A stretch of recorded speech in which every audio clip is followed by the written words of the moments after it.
All right, so welcome back to episode 3 of Help Don't Hurt Addiction Talks podcast. I'm your host, August. Again, Ryan is not here today, but that's okay because we have a very special guest for our third episode. Our mother is here. Hello. This is Heather. Thank you for having me. This episode, we decided that we were going to talk about family and addiction. So not so much the addict themselves, but the people that were greatly affected by it. And I thought, what better than the person that was extremely affected by mine and my sister's addiction, or at least, mine. Yours more so than Ryan. She hit it much better than you did. Yeah. So we were going to talk a lot about the different aspects of that. So being so greatly affected by it, by like every single day it was something, and then like not knowing anything at all about it and how it made you feel. First, as always, I want to begin like, what was your introduction to addiction? Not mine, but like as a teenager, as like your family, anything. Like what was, or even as a, like, tell me what you do for a living, how that's affected it as well. When you asked me to be on this episode, and thank you, what an honor. I really started to think about it, like when I really stopped to evaluate how addiction has affected my life, I think it went back much further than you, obviously. I really think that my exposure to addiction started when I was very small, like a baby, but I didn't know it. Because we grew up in one of those families where there were giant elephants in the room and you just quietly walked around them and everything was fine. But when I look back, I had a cousin that stayed with me all the time. And she was about the same age as my siblings. And it was just a fun week or 2 weeks. Or she even took family vacations with us. And I just thought it was because it was super fun and we loved having her around, which of course we did. But when I look back as an adult, I'm like, oh, it was because my aunt was an addict. Which we talked about this the very first time I ever got sober, where every addict has like a spiritual awakening or like something that gets them sober. And I had this dream that I kept having for like a week that I told you about. I was like, it looked like grandma, but it wasn't grandma. And she kept coming to me and telling me what I needed to do. And you were like, oh, that's your great aunt. Right. I think I even showed you a picture of her. And I was like, that's her. Yeah. Yeah. And I always just remember, like, to me, my memories of her when I was a child, thank God, were not the stereotypical picture of an addict. She was just my aunt that I loved. And her daughter sometimes came and stayed with us, and we loved her. I loved having my cousin around, And so thankfully, all of my memories were fond ones, happy ones. And then, of course, growing up as a teenager, my nieces and nephews always spent a lot of time at my house. And I, as a teenager, I was involved in my own life. I had my own things. But looking back now, I'm like, my older siblings were addicts. And it wasn't just, as a teenager, I always just chalked it up to, they just can't get their lives together, and so my mom's helping them. No, they were addicts, and so. I think a lot about that for like how, because I was thinking about that too, about how they always spent time at our house when we were kids too. And I always I didn't know what was going on when we were like younger and like they were all coming over, or like you telling us like, yeah, they would live with grandma and grandpa with us and stuff. And I was like, oh, maybe then, they just like can't get it together. They're young. But then I look back and I'm like, I'm a 28-year-old mom. I'm a recovering addict. But whenever was like in recovery and not in addiction, and I had my kids so young, I got my shit together. I was able to do it. But then being in addiction, so like how much that slipped away. And I was like, oh, it's not just being a young mom, because you can do the same things that a regular, like, I don't want to say regular, but like a normal parent in their 30s or something can do. It's just you're more adapt to not because of addiction. Yeah, and I I look back and obviously by the time you guys were born and my nieces and nephews were, by then my parents had adopted them. I knew then it was drugs, and I just, again, I only let it affect me in small doses, because I had my children to protect.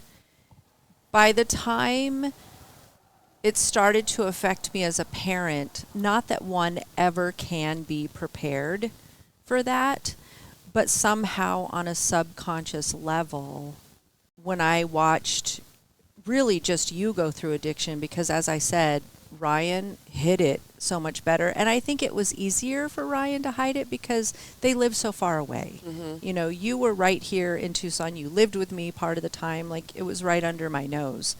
And even then, sometimes I didn't catch the signs. But on some subconscious level, I was, quote, prepared for it. Mm-hmm. Like my nervous system, because I had been immersed in it from the time I was a baby without even knowing. Well, I think even as a kid, we did the whole DARE program. Mm-hmm. I was in 5th grade, and they were telling us not to. And in my head, I was like, I'm not gonna not do it. Are you kidding me? Mm-hmm. And I told one friend that, and they were like, what do you mean? Have you already done it? And I was like, oh, that's weird. Everyone else doesn't want to touch crack. Like, but to me, like, that's, Addict Brain goes so far back to when I think about it. Yeah. Like, it wasn't just me, 19 years old, like, meeting a guy and then just being like, oh, he makes this fun. No, it was me in, like, 4th or 5th grade whenever they were like, oh, yeah, partying isn't fun. Like, getting involved with the police isn't fun. I was like, it kind of fucking sounds fun to me. Well, and I wonder also, there are so many stories about your childhood, my childhood, that we talk about and people are like, what? And we're like, oh, that wasn't a normal part of your life. I think drugs were almost normalized in our family. And it was just like a part of every day that we dealt with. And it wasn't this huge crises because it had gone back so many generations. Yeah. That talking about it, knowing someone was doing them, their kids were at our house, that it was just like a part of our normal life.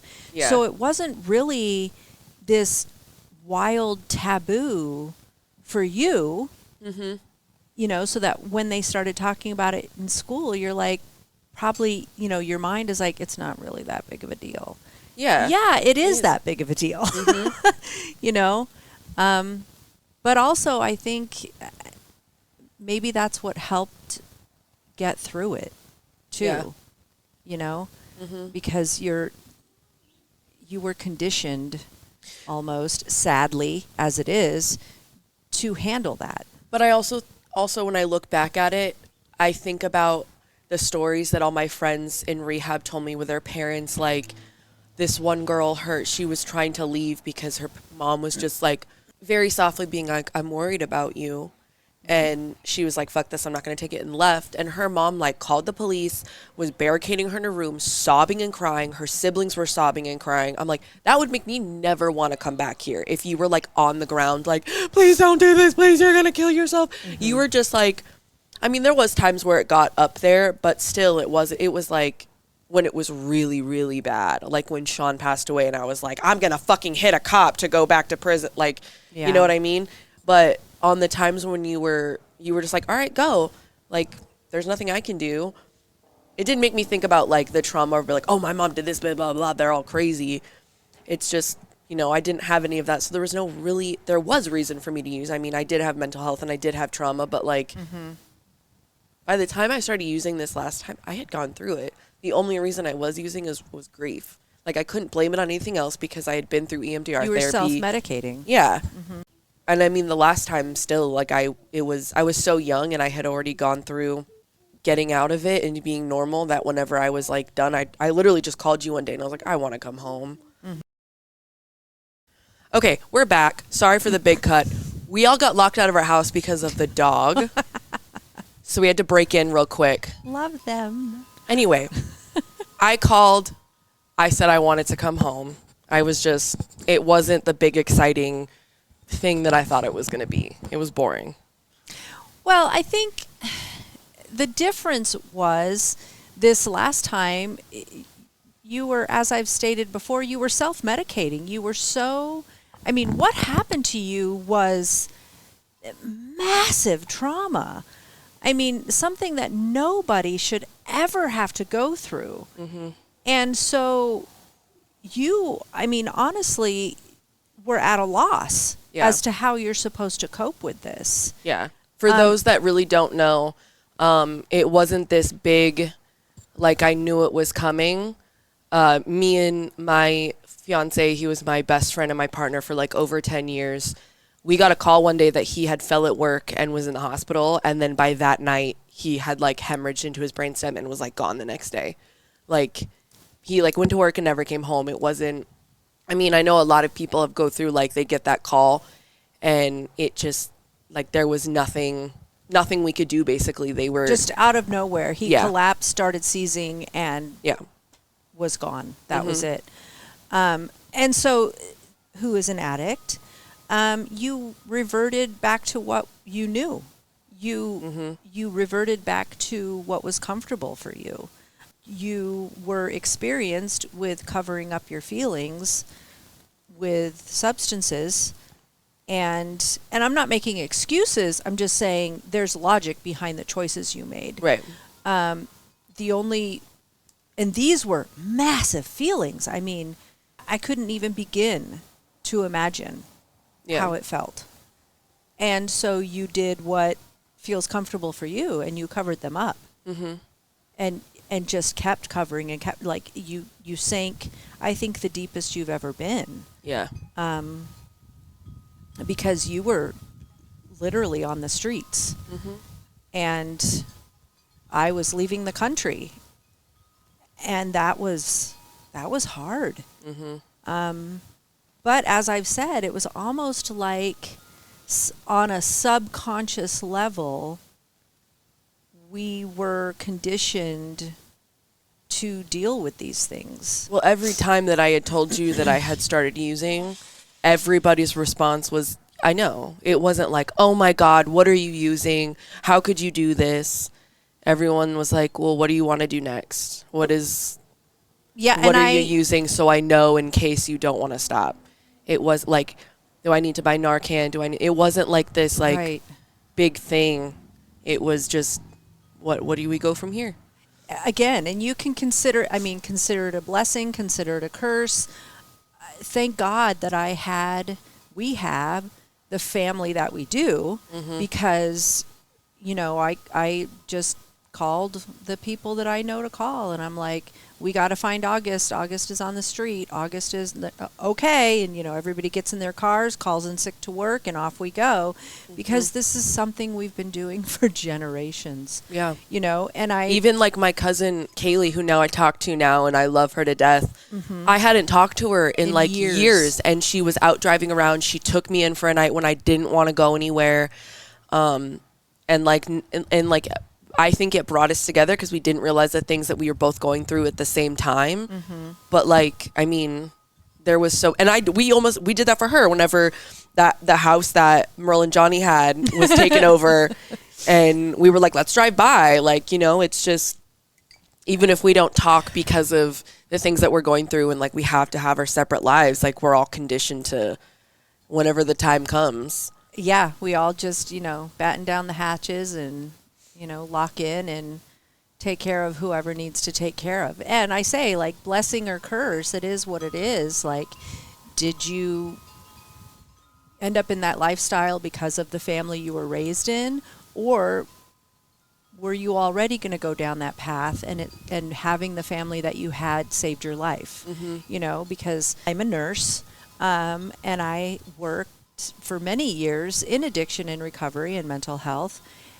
And so many people, so many of my clients, their family just disowns them. Mm-hmm.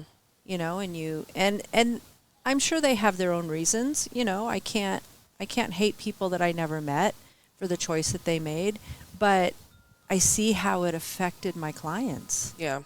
And it didn't affect them in a positive way. But then again, some of their families I never met, so I don't know. Maybe they were better off without their families. I'm just thankful that we have the family that I do. You know, sometimes we want to kill each other, but when push comes to shove, like I said, we all, even though it's been years, we lock in and we take care of each other. And we get each other through it. In the deepest parts, I can think of like one time that it genuinely really affected you in a negative way. I mean, we went to court against each other. Oh my God. That was wild, wasn't it? Yeah. I didn't tell you the side that like I was on of why I like, and I mean, I don't think I went up there and I was like, she did this, blah, blah, blah, blah, blah, blah. But I wasn't necessarily on your side. And so I just want to get into like how because I mean, you've told me a bunch of times how it like affects you, and I can see how it affects your mental health. Tell other people how it does, like the close people that you need to vent, like Holly or Sharon. You know, I just want to like you said, this is raw. You're not going to hurt my feelings. I know what I did. I just think it's important for like other people to know like exactly how it feels on the other side. I first of all can't recall any specific conversations that I've had with any of those people. I mean, obviously during the time that it was happening, you know, I spoke to people about it. My sister, especially, that you mentioned, Sharon, she's my big sister. And I mean, here I am at 54. I still need my big sister. She was the one, as you know, she's the one in the family, the level-headed one that, you know, speaks peace and keeps us all from killing each other. You know, she was the one who really helped me through it. Looking back, I can remember even at our lowest points, I could never bring myself to say anything negative about you. You're my child. And no matter how much I was hurting, there was always some part of me that always reminded me, this is not who she is. You know your child. This is not who she is. I always blamed everything on the male that was in the situation. Blamed myself some because I encouraged you to date him. Yeah. He was my friend before he was your friend, and he asked my permission.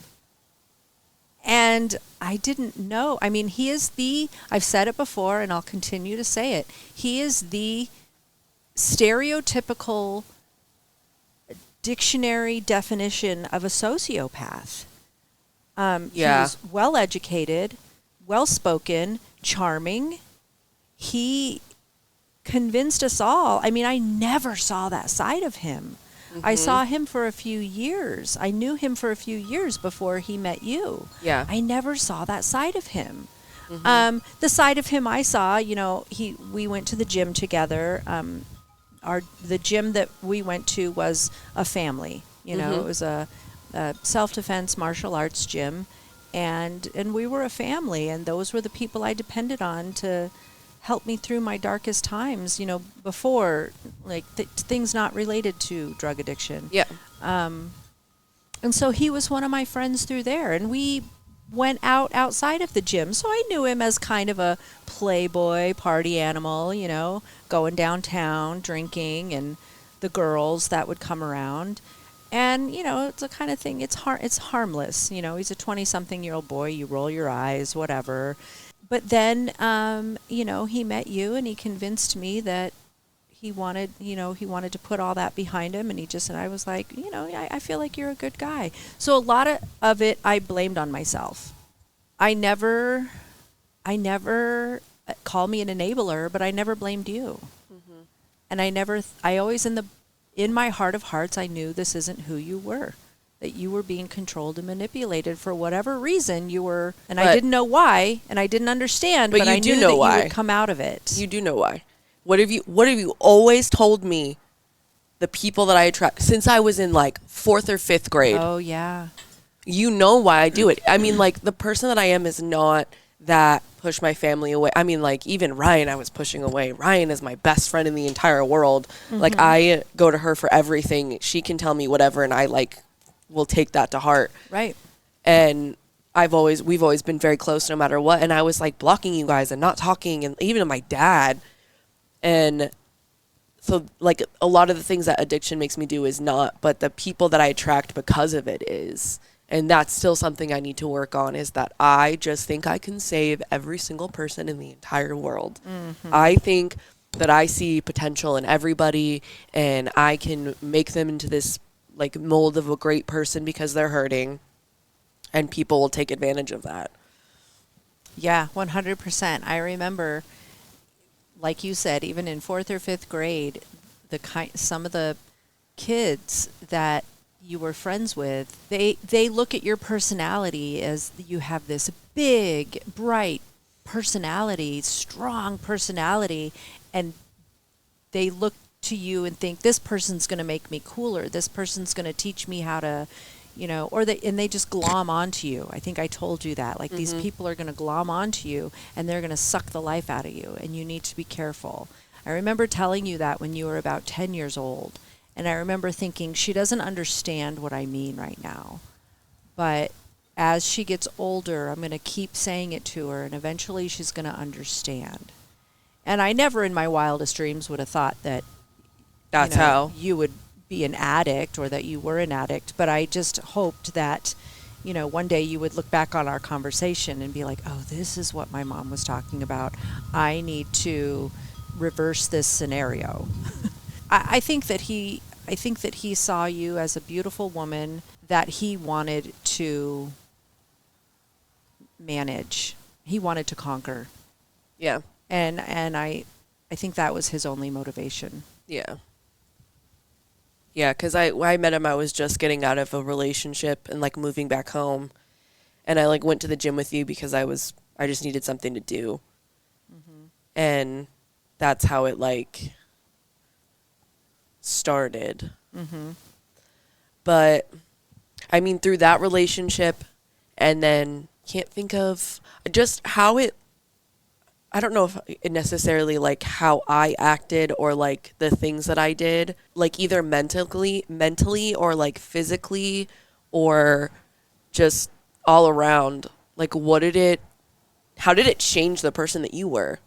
Into, like, how you view things or view me and, like, the things that I do, or especially if I want to get into, like, how Ryan just hid the entire thing and how it didn't come out until, like, I was this giant addict and she was like, oh, like, I've been there. How did it, like, view how you see people or us, or just... It definitely has made me more careful, worry about you a lot more honestly than I do Ryan. And I don't know if it's because Ryan's so far away, so I don't really see what goes on, or that just doesn't go on with her. Because when you begin dating someone, you give them a lot of leverage. You're very... God bless you. Ryan even said it this morning. You're so forgiving. And when it comes to the people that you're in a relationship with, I am such a hopeless romantic, but that first part, hopeless, you give them chances and chances and chances, and to where, Ryan is more like, you snore too loud, fuck you, which, so I worry about you more. I try not to be so encouraging, like the last person that you brought home. I definitely saw some red flags, so I was like, memo to me, just keep an eye on that. And then I also, it's a delicate balance. I try not to be too encouraging, but I also try not to be too discouraging, because I'm like, is it just my own, trust issues? Because I've definitely not only gone through it with you and the men that you've dated, but me and the men that I've dated. So I try not to push those trust issues onto you. And then there's always that fear, like, is this another guy who's gonna take her away from me? And now there's grandchildren involved, and they're gonna take them away from me too. And so I try to like keep that in the back of my mind, but also keep it in check, because it's not fair for me to let my own issues affect a potentially positive relationship that you could have. So. But it's always a fear and an insecurity for me, because that one really took me by surprise, when he came into my own home and challenged me to a fist fight. Like, I don't know any other of my 54-year-old friends whose children's 20-something-year-old boyfriends have come into their home and challenged them to a fist fight.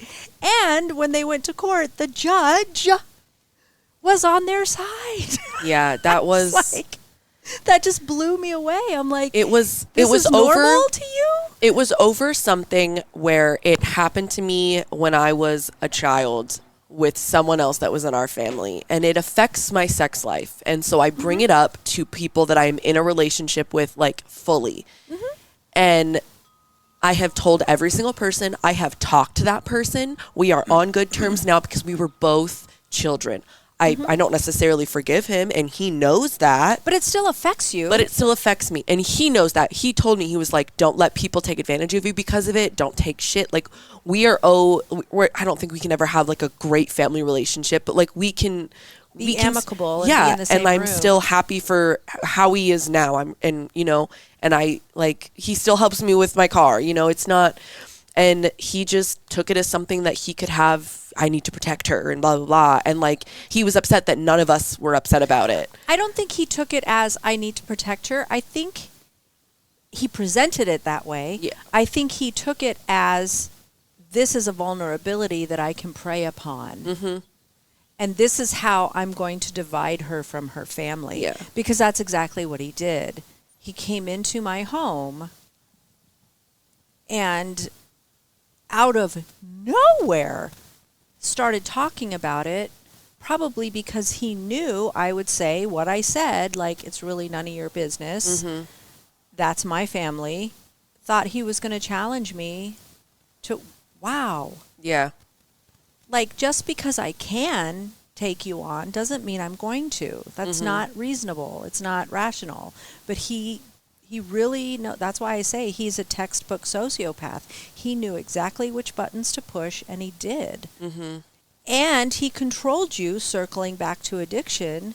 He used substances to control you. Yeah, that's exactly what we did. Is we left, and he was like, you need something to help, and, like, got me high because I was so upset about convinced you that you need these chemicals. Yeah, because, like, I can't believe she did that. Now I was crying because he was going after. It was this huge, like, deal, and it came back to that.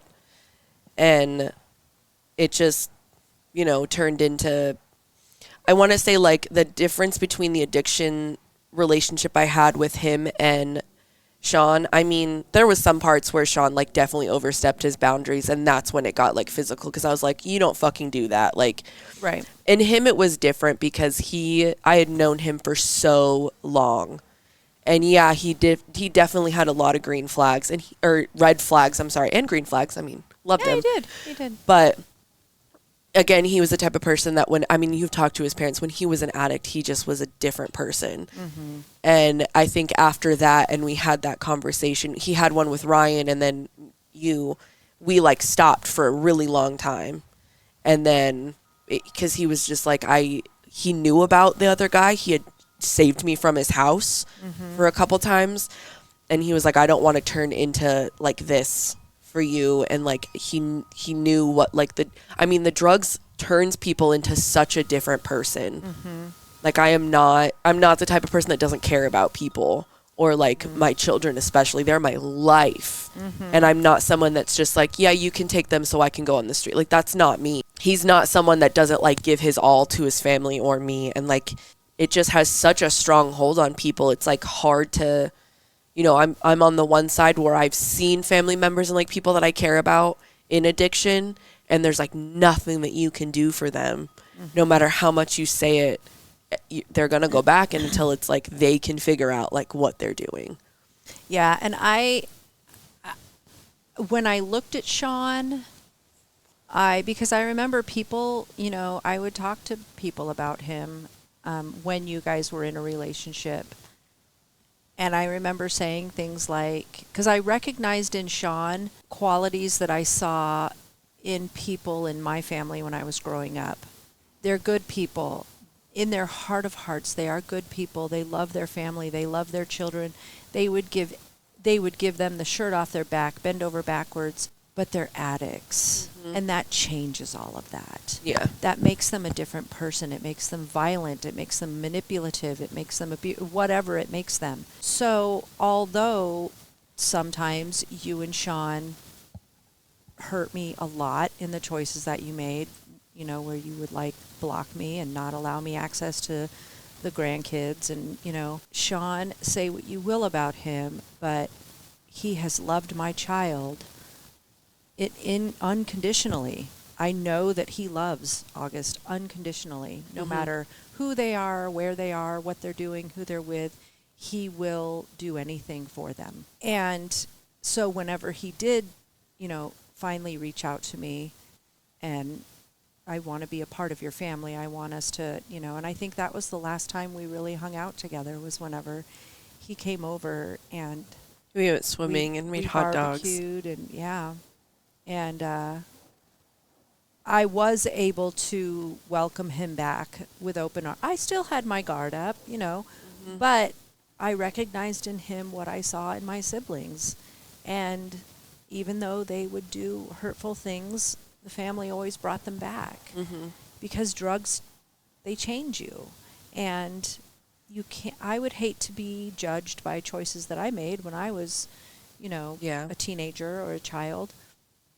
I don't want to judge other people by choices that they make when they have substances in their system, because mm-hmm. that's not who they are. Because before that, he I didn't know what he was doing, but he ran out into the, what was it? The car park of our apartment to ask you permission. Yeah. And before that, he would come, whenever he got out of prison, he came over and would talk to you. And I think he was trying to get off Suboxone at one point, and he talked to you on the phone. Mm-hmm. And that just, he was just such it just changes you so much, I recognized in him the struggle that I saw with my, people in my family when I was mm-hmm. growing up. I recognized all of those things, even though I didn't know what they were at the time. As a child, I didn't recognize those things, this person's struggling with addiction. Mm-hmm. But as an adult, seeing it in a young person, I recognized it for what it was. Yeah. And I recognized the struggle in him to be a good person and make good choices, but also he's battling his own demons. He didn't really know, because even in trying to take care of you and provide for you, he made poor choices to facilitate that. Mm-hmm. But I don't think that he realized that he had different choices. Yeah.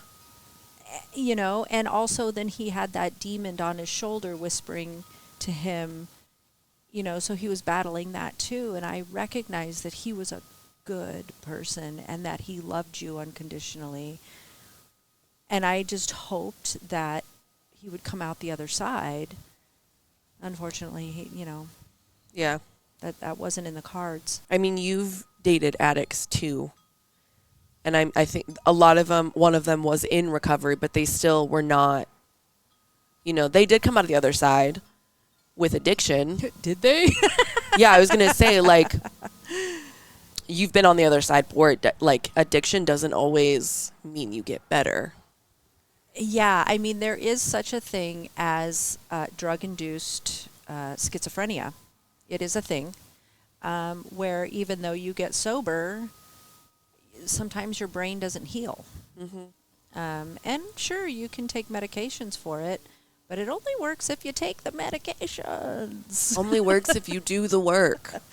And I feel like he did the work, but there were times he he thought, I'm okay now. I don't need my medications, which is very, I mean, a lot of people with mental illness fall into that trap. Mm-hmm. They're taking medications, and I feel better now. I don't need the medications, so they stop taking them, but they don't realize that it's the medications that are making them feel better. Mm-hmm. And I don't think it's so much, I don't think it's just people who have a mental illness. I think it's, everyone. Yeah.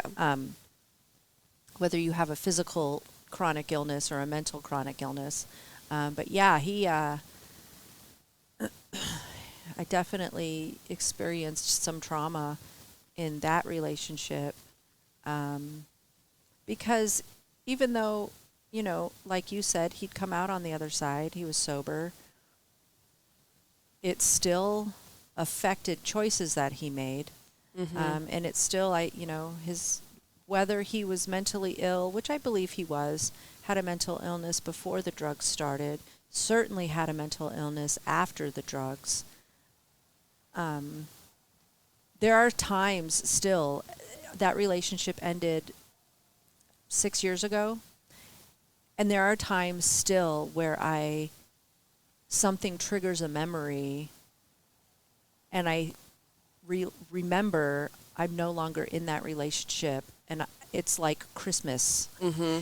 It's like the relief that washes over you, the joy. Oh, you were just thank God. You were such a high strung. I mean, you are always a very high strung person, but trauma. It was trauma. just we couldn't sit down and relax because he had timers go off in the middle of a movie because he wanted to see how long 5 minutes was. And it was just always something. What is that? It was just always something that yeah. And it affected your children. I mean, you had to call me from work one day where I was barricaded in my bedroom with Flynn as a newborn because he was running around the neighborhood. Had 108 voicemails and text messages on my phone from people going, what the hell is wrong with him? And, yeah, thank God so a neighbor saw him peeking in his window, a neighbor who happened to be a retired police officer, thank God had compassion, and instead of just shooting him, mm-hmm. Realized that he probably was someone that just needed help. Yeah. And it's weird how, quote, love affects you, because I thought I can handle this. Mm-hmm. I'm a nurse. I work with these kinds of people. But dealing with it all day at work and then coming home mm-hmm. and dealing with, I was just in it 24/7. There was no escape. There was no respite. There was no peace. Mm-hmm. And after 4 years, I literally ran away. Mm-hmm. That was the only thing I knew to do. Get rid of everything and, sold off everything, bought my little camper, and took off into the country. And that was the only thing I knew to do to heal. And it worked. Yeah. It was like a hard reset. And it worked, thank God. But there were many nights I sat in my camper in the woods, and I'm like, the quiet mm-hmm. made me uncomfortable. And that was an awakening for me, oh my God, Heather, you don't know how to handle peace. You don't know what to do if there's peace. Mm-hmm. That is your sign that your nervous system is damaged. Yeah. Well, let's figure out how to just handle peace, how to enjoy yourself, how to see something that you like and purchase it for yourself. Mm-hmm. It was an awakening, and it really healed me in many, many ways. Do you think it from how you've handled it in the past, do you think it would change how you would handle it now with somebody? Or God forbid one of us relapses or someone in the family does. You were always the person that everyone went to for help, and you didn't know how to just say no, or Mm-hmm. how would you How do you think realizing all of that would, how has it changed like how you would handle any crisis now?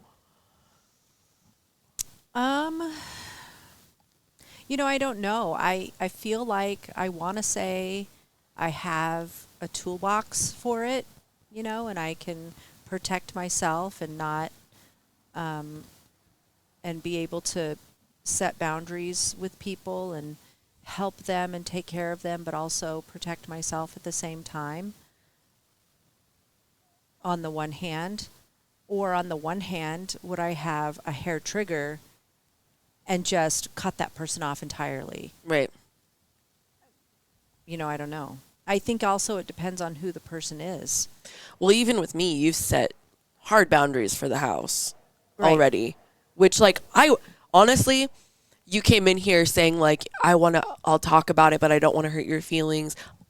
I went through it with you. Like you were like, I don't want any boyfriend staying over. I'm like, no one is stepping foot in my bedroom. Are you kidding me? Like, no, after 10 o'clock, they're out. Like, even if no one is stepping foot, or even if you say you're uncomfortable, they're going away.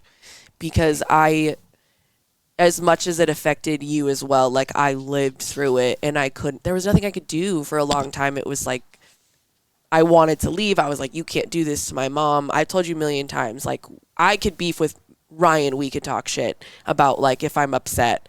Mm-hmm. But I had a friend who was like, oh, yeah, fuck Heather. And I was like, no. Right. I'm allowed to say it. You are not. Exactly. Like, it doesn't matter what you think. Unless she's holding a gun over my head telling me I need to do the fucking dishes. Then you could be like, maybe call the police. Right. Maybe you're in a bad relationship. But, right, it's none of their, like, and I don't want to be put in that situation with anybody in my family again. But, like, the boundaries that you have for other people, what has helped? And, like, what do you think you would want to implement more? Like, what should people do? Because, I mean, you've had a boyfriend try to fist fight you versus everything that you've also been with your partners.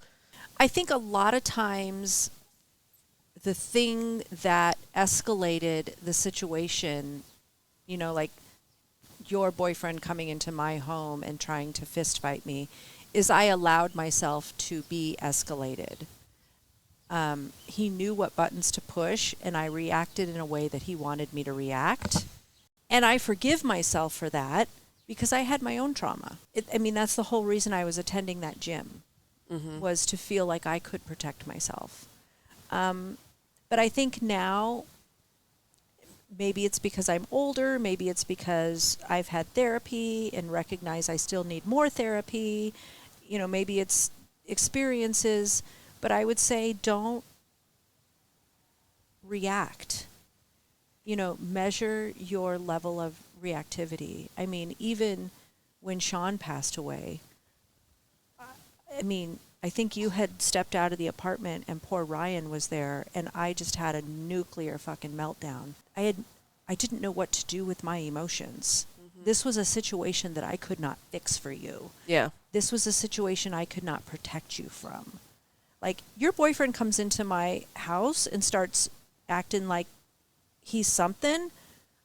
I can defend you. I can protect you. Right. If your fiance dies suddenly, I can't protect you from that. So it was a situation where I felt completely out of control. Mm-hmm. And because of my past trauma, I recognize about myself, I have to be in control of my environment. And so poor Ryan had to witness that meltdown. And I would like to say that put in a similar situation or other situations that I can control my level of reactivity, because nothing good comes from that. You don't fix anything. You don't help anyone. There's only so much you could do for a person, and if you have to realize when you can and can't help someone. Right. And just do what you can for that. Right. It's like throwing a rock in the pool. And you can't, there's waves and splashing, and you can't see what's in the water. It's only when the water's calm that you can look at it and think, oh, there's this here, and there's this here, and there's this. So I would hope for myself, and my advice to other people would be measure your reactivity. If you need to step away from a situation to measure what is a safe distance for me and what are safe boundaries for me, and then come back and face that situation. You know, it's like in having you come here and live with me. I mean, it was clearly in my mind that's what needed to happen when you told me, you know, shortly after you got out of rehab, when you announced that you were pregnant. And I'm like, that's when I picked up my phone and I called my friend who I know is a realtor, and I said, I need a house. Can you help me find a house? Yeah. And I think we were in a new house in, a couple of months. I found out I was pregnant in December, and by March we were here. We were here in a house because I said, that's the only thing that I know to do at this point. And on the one hand, I was really concerned, like, do I invite her into my house? How's this going to go? She's just fresh out of rehab. Can I handle this? But on the other hand, there's 2 children involved. And again, I need to be in control. I need to know that those children are safe. And at least if she falls off the deep end again, I have a home that I can house these children in. Versus if I was in that sober living, like, Right. Where were they going to go? Right. At least I have a home base, literally and theoretically, that I can protect the people that need to be protected if she falls off the deep end again. And hopefully she won't, because I'm providing her with a safe environment to be pregnant, to have her child, to get stable again, to get healthy again, to go to therapy. You didn't have to worry about holding down a job, paying the bills, all these stressors that would trigger one to relapse. I had hoped that in providing you a safe environment where you could just be at peace and do the things that you need to do, that would. But also I had to, I'm going to make some boundaries that she might not like. But those are going to protect me. So realizing that in protecting yourself, you might upset other people, but that doesn't matter. Yeah. Because if I fall off the deep end, if I spiral out of control on another, I'm not going to be able to help you. Right. It's only in maintaining my own mental health and my own peace that I learned how to cultivate when I was in the woods in my camper that I can help you and take care of you and provide for you and get you to the place, and then it's like a wave effect. And then you can properly take care of your children and, break that cycle of family addiction. Yeah, I know. I was just talking to Ryan about how, like, I thought I was in addiction and I wanted to get back to work and do all this stuff to get back to where I lived, and it was just Flynn and me, and I had my own house. And I felt like for a while you were saying, like, well, this is going to happen and you got to pay this and blah, blah, blah, and you can't do it.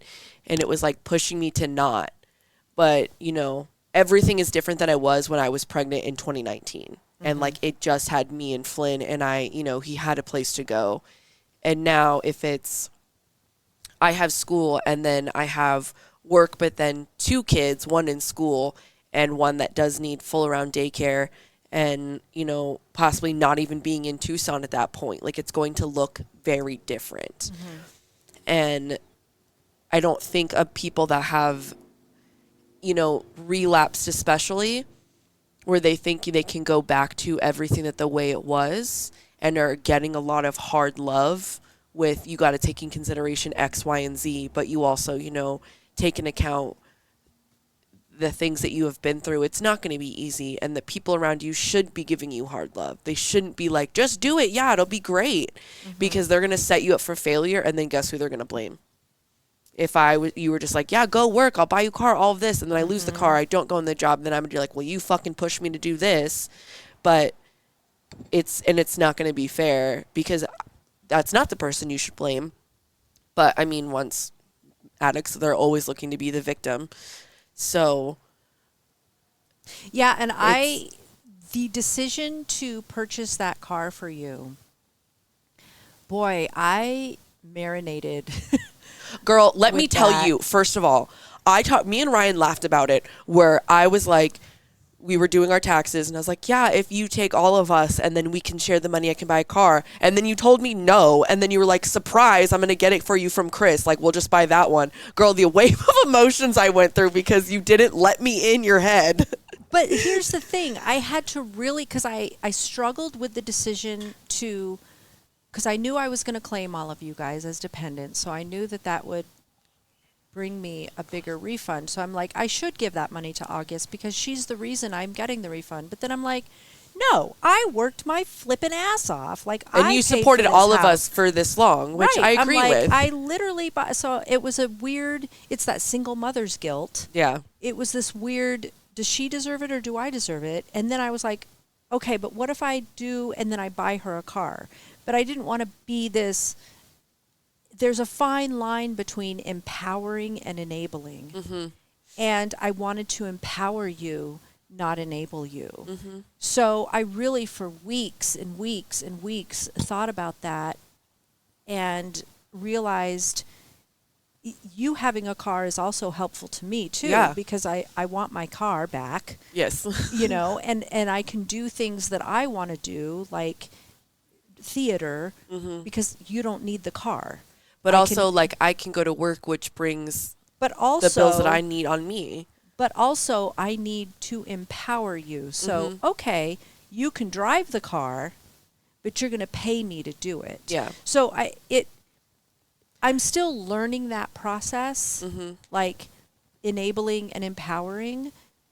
And so, yeah, so even I still felt guilty. And then I still felt like, should I be giving her this car? Like, am I just...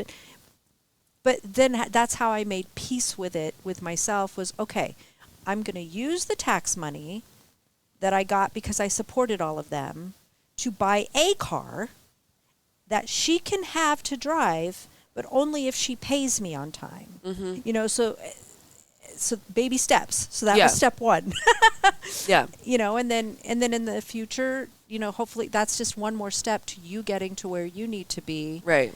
So that it's you a can safe move on. It's a safe environment to learn how to be independent, which even at, you know, 20, almost 29 years old, I still lack so much because I relied on other people, but I also, in relationships, relied on them because I thought I was giving so much. And now I need to be in a phase where, like, I only need to worry about myself.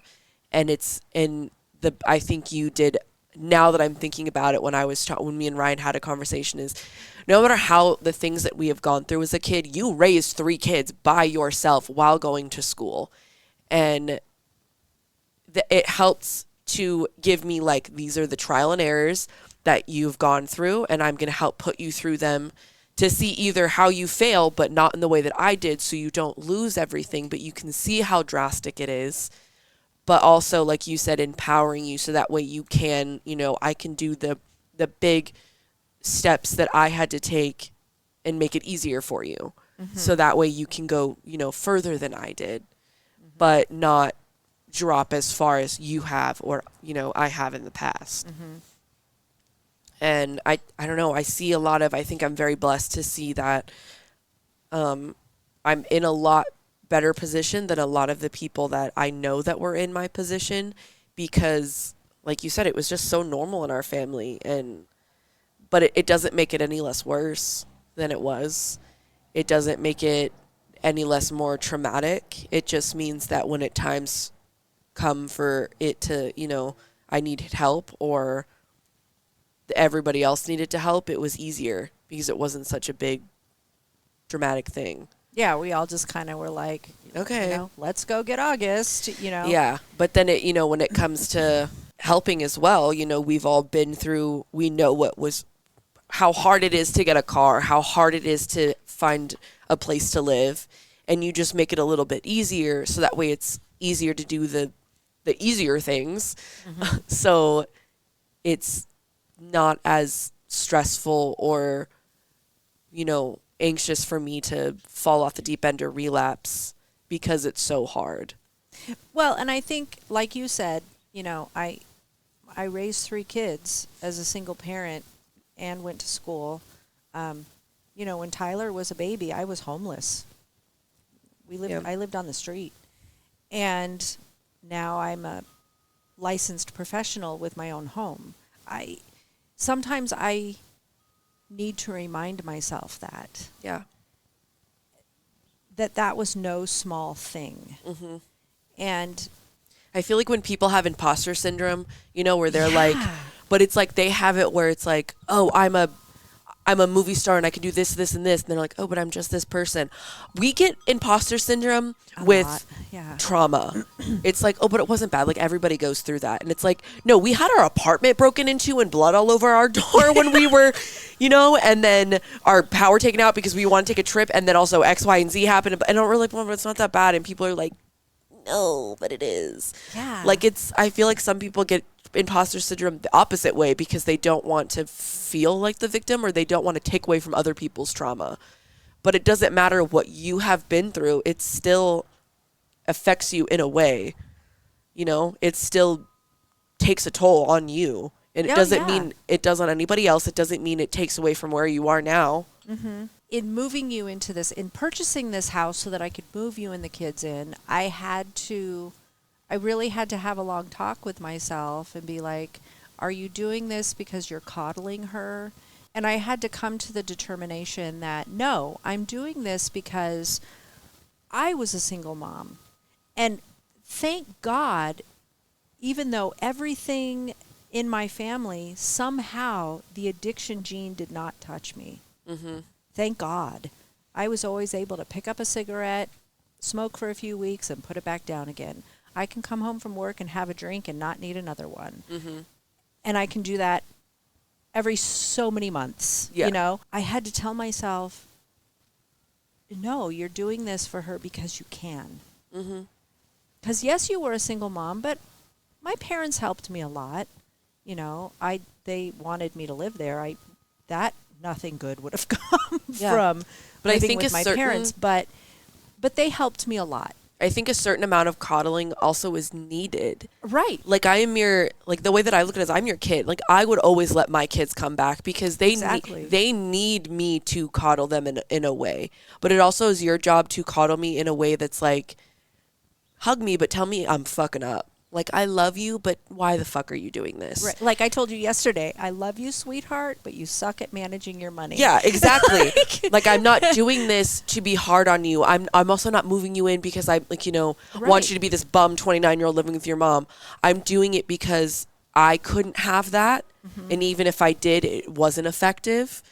And I want to do it differently so that you can better yourself. And I think we had that conversation. Mm-hmm. Like, I am going to let you live in my house, but you need to be going to school full time. I need to see you doing the work.